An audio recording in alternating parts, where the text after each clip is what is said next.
Here with Rene Polukyo, driver of the number 73P in the WISSOTA Modifieds. Wow, switching off from those super trucks. You've been all over the place in those trucks, slide jobs, everything else. You show up in a modified this season, have had pretty much every form of up and down and all around, but tonight you pulled it off, your first feature win. Yeah, I guess first of all, I forgot to thank on the podium Ken Greer. A couple of weeks ago I was pretty frustrated in Morden, ALH Speedway, and really was my own fault that I shouldn't have had a race car tonight, but thanks to Ken Greer, he patched her all back together, and he's really owe a huge thanks to Ken Greer for fixing us back up and making sure that Vicky here was ready to dance like I always like her to be. Let's go to the race. Thinking about where you started and the type of track that was out there for you. You've started at the front before where things just didn't work out for you. What made tonight so much different?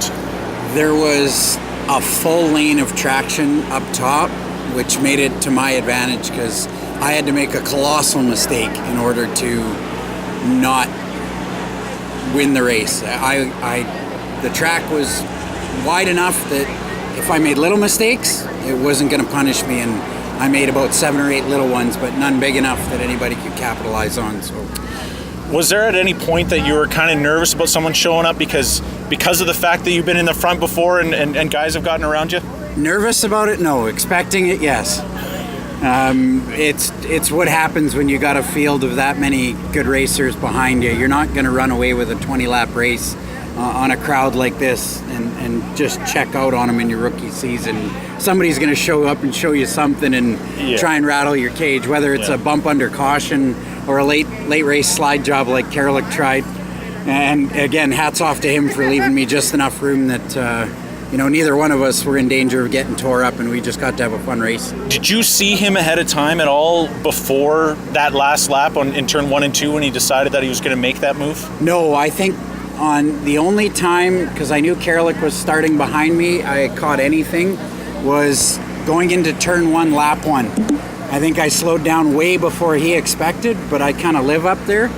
So I've blown it off the top more than once there. So I knew you can't win the race on lap 1, but you sure as hell can lose it. So let's make sure that you get this right the first time and keep doing it right after that. Were you glad that he decided to do that in 1 and 2 instead of 3 and 4?